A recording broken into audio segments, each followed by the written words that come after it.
All right, just like I said in our video Friday. Oh yeah, we got new toys coming in.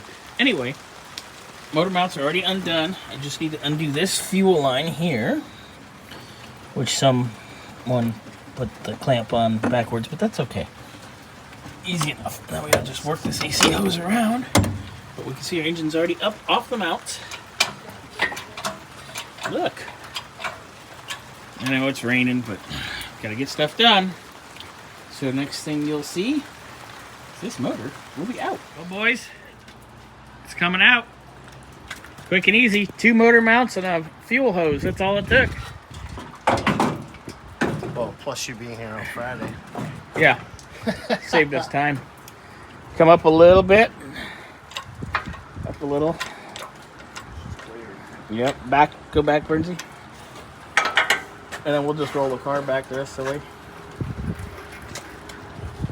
That'll make it easy. And then we'll just spin around and put this inside. As far as she goes. Okay. Ben, let her back like 4 feet, eh? Do it. If she's fucking ready to roll, just give her a little shove. Woo! And that's how we pull it. Motor's out. Airplanes. That guy had to do a turnaround. Hey, grab the pliers. Pliers. This thing is fucking twisting. Yes, sir. That was quick.